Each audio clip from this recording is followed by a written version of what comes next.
सफ़ा नंबर 39 है और सूरह क़ाफ़ हम शुरू कर रहे हैं। सफ़ा नंबर 39 सूरह क़ाफ़ से हमारा सबक शुरू हो रहा है। अऊज़ु बिल्लाहि मिनश शैतानिर रजीम। सूरतु क़ाफ़ मक्किय्या। बिस्मिल्लाहिर्रहमानिर्रहीम। क़ाफ़ वल क़ुरआनिल मजीद बल अजिबू अन जाअहुम मुन्ज़िरुम मिनहुम फ़क़ालल काफ़िरून हाज़ा शैउन अजीब अइज़ा मितना व कुन्ना तुराबा ज़ालिका रज्उन बईद क़द अलिमना मा तनक़ुसुल अर्ज़ु मिनहुम व इंदना किताबुन हफ़ीज़ बल कज़्ज़बू बिल हक़्क़ि लम्मा जाअहुम फ़हुम फ़ी अम्रिन मरीज अफ़लम यंज़ुरू इलस समाइ फ़ौक़हुम कैफ़ बनैनाहा वज़य्यन्नाहा वमा लहा मिन फ़ुरूज। सदक़ल्लाहुल अज़ीम। कल हमने अल्लाह तबारक व तआला की तौफ़ीक़ से सूरतुल हुजुरात को मुकम्मल पढ़ लिया था। आज अल्लाह तबारक व तआला के फ़ज़ल और अल्लाह की तौफ़ीक़ से हम कुरान पाक की सूरह क़ाफ़ को शुरू कर रहे हैं। इस सूरत का नाम सूरह क़ाफ़ है चूँकि इसका पहला हरफ ही क़ाफ़ है। इसका पहला हरफ अल्लाह तबारक व तआला ने क़ाफ़ का तज़किरा फरमाया है, इस वजह से इस सूरत का नाम सूरह क़ाफ़ रखा गया। ये सूरत मक्की है, यानी मक्का मुकर्रमा में नाजिल हुई और 33 सूरतें जो हैं वो इससे पहले नाजिल हो चुकी थी, यानी नज़ूल के एतबार से इसका 34वां नंबर है। और कुरान पाक की जो सूरतें हैं उनकी तरतीब के लिहाज से इस सूरत का 50वां नंबर है, 50 नंबर सूरत है। अल्लाह तबारक व तआला ने इस सूरत में 45 आयात और 3 रकू बयान किए। अल्लाह ने इरशाद फरमाया क़ाफ़। ये पहले भी हम पढ़ चुके हैं कि जो हरूफ अलग अलग करके पढ़े जाते हैं उनको हरूफ मुक़त्तआत कहते हैं, काट काट कर पढ़े जाने वाले हरूफ। हरूफ मुक़त्तआत हज़रत अब्दुल्लाह इब्न अब्बास रज़ियल्लाहु ताला अन्हु की रिवायत के मुताबिक क्या हैं, हिया मिन अस्माइल्लाहि ताला, ये अल्लाह ताला के नामों में से हैं, यानी अल्लाह तबारक व ताला के नामों के मुख़फ़्फ़िफ़। यहाँ पर क़ाफ़ है। अल्लाह तबारक व ताला का नाम क़दीर भी है, उसका मुख़फ़्फ़िफ़ भी हो सकता है। अल्लाह का नाम क़ादिर भी है, क़ादिर का मुख़फ़्फ़िफ़ भी काफ़ हो सकता है। अल्लाह तबारक व तआला का नाम काहिर भी है, वहुवल काहिरु फ़ौक़ इबादी, उसका मुख़फ़्फ़िफ़ भी ये काफ़ हो सकता है। अल्लाह तबारक व तआला ने इरशाद फरमाया वल क़ुरआनिल मजीद। यहाँ पर वाव कसमिया है। अल्लाह तबारक व तआला ने कसम उठाई है अपने कलाम की, यानी कुरान पाक की कसम है, कुरान की अल मजीद जो बुज़ुर्गी वाला है। अब देखें, हम कुरान पाक की कसम उठाएं तो हमारी कसम नहीं होगी। हमारे लिए कुरान पाक की कसम उठाना जायज़ नहीं है। कसम किसकी होती है? सिर्फ़ अल्लाह के नाम की। बाज़ लोग कहते हैं जी चौक मसीद की कसम। अल्लाह तबारक व तआला के नाम के अलावा किसी चीज़ की कसम नहीं होती। लेकिन यहाँ पर अल्लाह तबारक व तआला ने कुरान की कसम उठाई है और अल्लाह तबारक व तआला ने कुरान पाक में और कस्में भी उठाई हैं। वल फ़ज्र, कसम है मुझे फ़जर की। वल अस्र, कसम है ज़माने की। व तीन, कसम है तीन की। व ज़ैतून, कसम है ज़ैतून की। तो अल्लाह तबारक व तआला का किसी चीज़ की कसम उठाना ये किसी चीज़ की यकीन दहानी के लिए नहीं है, बल्कि अल्लाह का किसी चीज़ की कसम उठाना उस चीज़ की इज़्ज़त, अज़मत और हुर्मत पर दलालत करता है। यहाँ पर अल्लाह तबारक व तआला ने कुरान पाक की कसम उठाई, किस लिए? कुरान पाक की अज़मत के लिए, उसकी हुर्मत और इज़्ज़त के लिए। अल्लाह ने इरशाद फरमाया कसम है कुरान की, अल मजीद जो बुज़ुर्गी वाला है, जो अज़मत वाला है। वैसे तो आसमानी किताबें सारी की सारी अल्लाह ने जो साहिफ नाज़िल फरमाए वो सारे के सारे बरहक हैं, हम उनको हक मानते हैं। लेकिन जो अज़मत कुरान को अल्लाह ने अता की है वो किसी और किताब को या किसी और सहीफ़ों को अता नहीं की। जैसे हम मानते हैं, हमारा अक़ीदा है कि सारे के सारे पैगम्बर बरहक हैं, लेकिन जो अज़मत, जो मकाम और मर्तबा अल्लाह ताला ने हुज़ूर नबी अकरम सल्लल्लाहु अलैहि वसल्लम को अता फ़रमाया है, वो मकाम और मर्तबा अल्लाह ताला ने किसी और नबी को अता नहीं किया है। तो अल्लाह तबारक व तआला ने इरशाद फरमाया बल अजीबू, बल्कि अजीबू उन्होंने ताज्जुब किया। किन लोगों ने ताज्जुब किया? पीछे अल्लाह तबारक व तआला ने कुरान पाक की कसम उठाई और अल्लाह ताला ने कुरान की अज़मत की कसम उठाई है, लेकिन काफ़ी लोग ऐसे लोग थे कि वो कुरान पाक का इनकार करते थे, उन्होंने इसको माना ही नहीं। अल्लाह उनके बारे में इरशाद फरमाते हैं बल्कि अजीबू उन्होंने ताज्जुब किया है, अन इस बात का, जा कि आया है, हम उनके पास, मुनज़िरुन डराने वाला, मिनहुम उनमें से।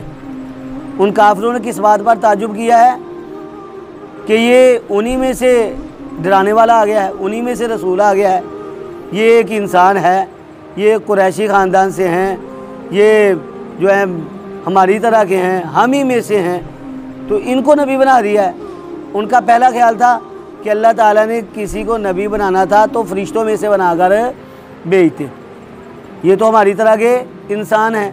फ़क़ालू अबशरम मिन्ना वाहिदन नत्तबिउहु, अल्लाह ताला फरमाते हैं बस उन्होंने कहा कि क्या हम अपने में से किसी इंसान की इत्तिबा करेंगे। दूसरा ख्याल इनका क्या था? जब कुरान पाक नाज़िल हुआ आका अलैहिस्सलातु वस्सलाम पर, तो ये कहते हैं वक़ालू लौला नुज़्ज़िला हाज़ल कुरान अला रजुलिन मिनल क़रयतैनि अज़ीम, कि ये कुरान दो बस्तियों में जो मालदार थे, जो बड़े लोग थे, उन पर नाज़िल होना चाहिए था। रजुलिन मिनल क़रयतैनि, दो बस्तियों से मुराद कौन सी बस्तियाँ हैं? मक्का और ताइफ। कहते हैं कि अगर मक्का मुकरमा में किसी पर नाज़िल होना था तो वलीद इब्न मुग़ीरा जो कि मालदार भी है, सरदार भी है, उसके 13 बेटे भी हैं, लोग उसकी इज़्ज़त भी करते हैं, उस पर नाज़िल होता। और दूसरी बस्ती ताइफ, अगर ताइफ में किसी पर नाज़िल होना था तो उर्वा बिन मसऊद सक़फ़ी पर नाज़िल होता कि वो मालदार था, उस पर ये कलाम नाज़िल होता। लेकिन इसको नाज़िल किया गया है एक ऐसे आदमी पर जो यतीम भी है, जो गरीब भी है, ना उसके पास कोई जायदाद है, ना कोई कोठी है। इनका ख्याल ये था कि किसी बड़े आदमी पर इस कुरान को नाज़िल किया जाता। अल्लाह ताला फरमाते हैं कि ये इस बारे में ताज्जुब में मुब्तला हैं कि हमने हुज़ूर नबी अकरम सल्लल्लाहु अलैहि वसल्लम को उनके पास नज़ीर और बशीर और रसूल बनाकर क्यों भेज दिया है। अल्लाह ताला ने इरशाद फरमाया फ़क़ाल अल काफ़िरूना, फ़क़ाला पस कहा, अल काफ़िरूना काफिर लोगों ने, हाज़ा ये शैउन चीज़ है, अजीबुन अजीब, ये तो अजीब बात है। पहली बात ये कि अल्लाह ताला ने किसी गरीब को हमारे पास नबी बनाकर भेज दिया, यतीम को नबी बनाकर भेज दिया, ये हमारे लिए क्या है? अजीब बात है। कौन कहते थे? काफिर लोग। और दूसरी बात वो ये करते थे कि हम तो इनको अजीब समझते हैं, लेकिन इनकी ज़ुबान से जो बातें निकलती हैं वो तो और ज़्यादा अजीब हैं। कौन सी बातें? ये कहते हैं जी क़यामत आने वाली है, ये कहते हैं कि जब हम मर जाएंगे तो फिर तुम्हें दोबारा ज़िंदा किया जाएगा, तुमसे हिसाब लिया जाएगा। अल्लाह तबारक व तआला ने इन काफिरों की इस बात को यहाँ पर बयान किया है। अइज़ा, क्या जब मितना हम मर जाएंगे, वकुन्ना और हम हो जाएंगे, तुराबा मिट्टी, ज़ालिका ये रजउन लौटना है, बाईदुन दूर का। ताज्जुब में मुब्तला होते, कहते ये ऐसी बातें करते हैं कि जब हम मर जाएंगे, मिट्टी हो जाएंगे, रेज़ा रेज़ा हो जाएंगे, तो हमें फिर दोबारा ज़िंदा किया जाएगा। ये कैसे हो सकता है? ये कौन ऐसा करेगा? ये तो बड़ी दूर की बात है, हम इस बात को मानने के लिए तैयार नहीं है। अल्लाह तबारक व तआला क्या फरमाते हैं? कुरान पाक में आता है, उन्होंने कहा इन हिया इल्ला हयातुन दुनिया नमूतु व नहया व मा नहनु बिमबऊसीन, कि नहीं है हमारी सिर्फ दुनिया की ज़िंदगी, हम मरते हैं और हम ज़िंदा होते हैं और हमें दोबारा ज़िंदा नहीं किया जाएगा। और क्या कहते, हई हाथ लिमा तू अदून, बाईद है वो वादा जो तुमसे किया जाता है। और क्या कहते, आइदा मितना वकुन्ना तुराबा आइन्ना लफ़ी खल्किन जदीद वक़ालू आइदा ज़ललना फिल अर्ज़, कहते क्या जब हम ज़मीन के अंदर रल मिल जाएंगे, क्या बेशक हम एक नई तख्लीक में पैदा किया जाएंगे, हमारे जिस्म के अज़ा जो हैं वो मिट्टी के अंदर मिल जाएंगे, मिट्टी से हमारे जिस्म के अज्ज़ा को कौन निकालेगा। इस तरह की बातें वो करते थे। तो अल्लाह तबारक व तआला ने उनकी इन बातों का जवाब दिया। अल्लाह ने इरशाद फरमाया, क़द आलिमना, तहकीक हम जानते हैं, मा उस चीज़ को, तनकुसु जो कम करती है, अल अर्ज़ु ज़मीन को, मिनहुम जो कम करती है ज़मीन, मिनहुम उनमें से। अल्लाह ताला फरमाते हैं हम उन चीज़ों को जानते हैं जिनको ज़मीन उनमें से कम करती है। क्या मतलब कि ये जो इनके अज्ज़ा जो हैं वो ज़मीन के अंदर मिल जाते हैं तो उनके अपने अज्ज़ा तो कम हो गए। अल्लाह तबारक व तआला इस बात में तामीज़ करते हैं और अल्लाह तबारक व तआला उनके अज्ज़ा को मिट्टी से निकाल कर उनके दिखा देंगे कि कैसे अज्ज़ा को मिट्टी से अल्लाह तबारक व तआला ने निकाला है। इसकी एक तफसीर ये करते हैं कि ज़मीन कम कर देगी उनकी अफरादी क़ुव्वत को, यानी वो मर जाएंगे, ज़मीन के अंदर दफन कर दिए जाएंगे, उनकी तादाद क्या हो जाएगी, कम हो जाएगी। ज़मीन कम करती है उनके अफराद को। अब ये अफराद की कसरत को चाहते थे। ये एक कबीला है, कबीला बनु साहम, और एक और कबीला, ये इनका आपस में झगड़ा हो गया। कहते हैं जी हमारी तादाद ज़्यादा है, वो कबीला कहता है हमारी तादाद ज़्यादा है। अब जब झगड़ा ज़्यादा हो गया इस बात पर, तो कोई समझदार लोग थे, उन्होंने कहा कि ऐसा करें कि आपस में मर्दमशुमारी कर लें। गिनती की गई तो बनु साहम जो हैं वो कम निकले। अब जो दूसरा कबीला था उन्होंने खुशी के मारे बंगड़े डालने लगे, लुड़ियाँ डालने लगे। अब फिर बनु साहम ने ये कहा कि नहीं, ऐसे नहीं, जो हमारे आदमी मर चुके हैं हम उनकी कब्रों के पास जाएंगे और उनकी गिनती करेंगे। उनकी गिनती की गई तो बनु साहम वाले ज़्यादा निकल आए, तो उन्होंने बंगड़ा डालना और खुशियाँ मनाना शुरू कर दी। अल्लाह तबारक व तआला ने सूरतुत तकासुर को नाजिल फरमा दिया। अल्लाह ने इरशाद फरमाया, अलहाकुमुत तकासुर हत्ता ज़ुरतुमुल मकाबिर। क्या इरशाद फरमाया कि गफलत में डाल दिया है तुमको कसरत की तलब ने, यहाँ तक कि तुमने ज़ियारतें की कब्रों की, यानी अपनी कसरत को साबित करने के लिए जाकर कब्रों को इन लोगों ने गिनना शुरू कर दिया। अल्लाह तबारक व तआला फरमाते हैं कि वो परवरदिगार कब्रों से इनको निकाल कर भी दिखाएगा। अगर ये कब्र के अंदर मिल चुके होंगे, रेज़ा रेज़ा हो चुके होंगे, तो अल्लाह तबारक व तआला इनके जिस्म के छोटे छोटे ज़र्रात को भी उनके सामने इकट्ठा करके दिखा देंगे। बनी इसराइल का एक आदमी था नब्बाश, यानी कफन चोर। बाद में उसने कारोबार शुरू किया, बहुत बड़ा कारोबार था उसका, बड़ा मालदार बना। एक मरतबा अपने बेटों को इकट्ठा किया, बेटों से कहता है कि मैं तुम्हारा कैसा बाप हूँ, मुझे तुम्हारी राय चाहिए। बेटे कहते हैं जी आप तो हमारे लिए बहुत ही अच्छे हैं, आपने हमें कभी कोई तकलीफ़ नहीं पहुँचाई। तो बाप कहता है ठीक है, तुम्हारी राय मेरे लिए ये है, तो मेरी बात भी सुन लो कि मेरे मरने के बाद तुमने क्या करना है। जब मैं मर जाऊँ तो तुमने मेरी मैयत को जला देना है। उस वक़्त बनी इसराइल वाले भी मैयत को जो है वो दफन किया करते थे। इसने क्या किया, दफन नहीं करना, मुझे जला देना है और मेरे जो ज़र्रात इकट्ठे हो गए उनमें से आधे जो हैं वो समंदर में बहा देने हैं और आधे हवा में उड़ा देने हैं। जब उसकी मौत हुई बेटे बड़े परेशान हुए कि बाप ने वसीयत भी की थी और हमारे मुआशरे में ऐसा होता भी नहीं है, अगर हमने इसकी वसीयत के मुताबिक इसको जला दिया तो लोग हमें बातें करेंगे। लेकिन बात उन्होंने माननी भी थी क्योंकि बाप से वादा किया था। उन्होंने क्या किया, इसकी मैयत को जलाया और आधी राख जो है वो समंदर में बहा दी और आधी राख जो है वो हवा में उड़ा दी। अल्लाह तबारक व तआला ने इसके जिस्म के जो ज़र्रात थे जो आग के अंदर जले और राख हुए, अल्लाह तबारक व तआला ने उनको हुक्म दिया। जो समंदर के अंदर बह गए थे उनको हुक्म दिया इकट्ठे हो जाओ, जो हवा के अंदर उड़े थे उनको भी हुक्म दिया इकट्ठे हो जाओ। अल्लाह तबारक व तआला ने इसके सारे जिस्म को इकट्ठा करके इसको दोबारा ज़िंदा किया। अल्लाह ने इरशाद फरमाया, ऐ मेरे बंदे तूने ऐसा क्यों किया? इसने कहा है, परवरदिगार मैं बड़ा ही गुनाहगार था और मुझे इस बात का डर था कि मुझे अज़ाब होगा, तो मैंने अपने बच्चों से कहा कि मेरे जिस्म के जो है ना वो जलाकर उसके ज़र्रात को हवा में बखेर देना। तो अल्लाह तबारक व तआला ने ज़र्रात को भी इकट्ठा किया और इसको ज़िंदा करके भी दिखा दिया, पानी के अंदर से इकट्ठा कर दिया। अब जो लोग ये कहते हैं जी वो तो पानी के अंदर बह गया था, वो कैसे निकलेगा, उसको कौन उठाएगा, या किसी को जानवर ने खा लिया था उसको कौन उठाएगा? अल्लाह तबारक व तआला ने सबको अपनी बारगाह में हाज़िर करना है और अल्लाह तबारक व तआला ने सबको दोबारा ज़िंदा करना है और अल्लाह तबारक व तआला ने सबसे हिसाब लेना है। चाहे किसी को जानवर ने खा लिया है, चाहे किसी की चिता जला दी गई है, जो भी है अल्लाह तबारक व तआला सबको अपनी बारगाह में इकट्ठा करेंगे। यही बात अल्लाह तबारक व तआला ने यहाँ पर इरशाद फरमाई कि जो जिनको ज़मीन खा चुकी होगी अल्लाह तबारक व तआला उनको भी ज़िंदा करेंगे और उनके जिस्म के एक एक ज़र्रे को जमा करेंगे। अल्लाह ने इरशाद फरमाया, व इंदना, और हमारे पास किताबुन, किताब है हफीज़, हिफाजत करने वाली। वो किताब कौन सी है? लोहे महफूज। लोहे महफूज ये अल्लाह तबारक व तआला के इल्म का करोड़ दर करोड़वां हिस्सा भी नहीं है। लोहे महफूज जो है ये इसमें क्या है, दुनिया की इब्तदा से लेकर दुनिया के फ़ना होने तक के मामलात इसमें दर्ज हैं। लेकिन अल्लाह तबारक व तआला के पास तो इससे पहले का भी इल्म है और दुनिया के फ़ना होने के बाद का भी इल्म होगा।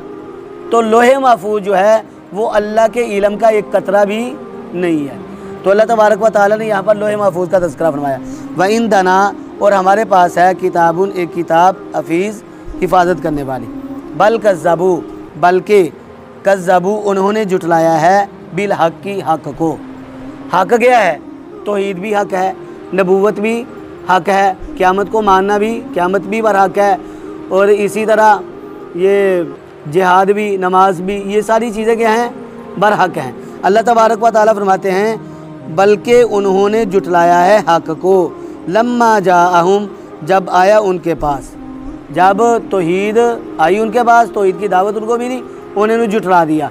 नबूवत, आका अलैहिस्सलातु वस्सलाम ने नबूवत के बारे में बतलाया, उन्होंने जुटला दिया। क़यामत के बारे में बतलाया तो जुटला दिया।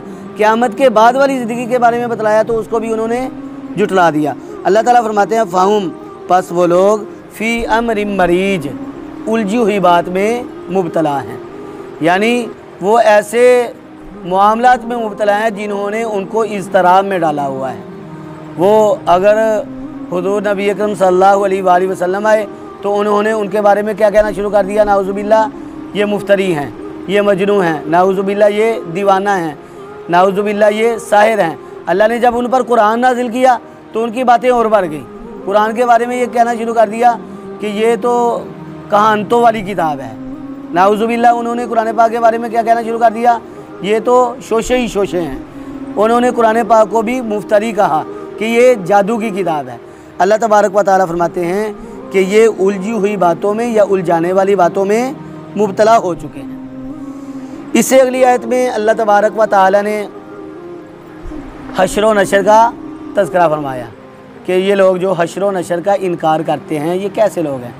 अल्लाह ताला ने फरमाया, ज़रा गौर करो, अफ़लम यंज़ुरू, क्या भला नहीं देखा उन्होंने, इलस समाई, आसमान की तरफ, फ़ौक़हुम, जो उनके ऊपर है। अल्लाह तबारक व तआला ने इरशाद फरमाया कि अल्लाह की कुदरत को देखो कि इतना बड़ा आसमान जो है वो अल्लाह तबारक व तआला ने तुम्हारे ऊपर खड़ा कर दिया। कितना बड़ा आसमान है, हमारी नज़रें भी आसमान की इंतहा को नहीं दे सकती, कितना बड़ा ये आसमान है। अल्लाह ताला फरमाते हैं, कैफ़ बनैनाहा, कैसे हमने बनाया है उसको। आसमान ऊंचा भी है, बुलंद भी है, बहुत बड़ा भी है, लेकिन क्या कोई सतून नज़र आ रहा है? कोई सतून नहीं है, कोई दीवार नहीं है। हम छोटी सी छत खड़ी करें तो हमें पहले दीवारें बनानी पड़ती हैं, बड़ी छत हो तो हमें सतून खड़ा करना पड़ता है। लेकिन अल्लाह ताला क्या फरमाते हैं, कैफ़ बनैनाहा, कैसे हमने इस आसमान को बना दिया।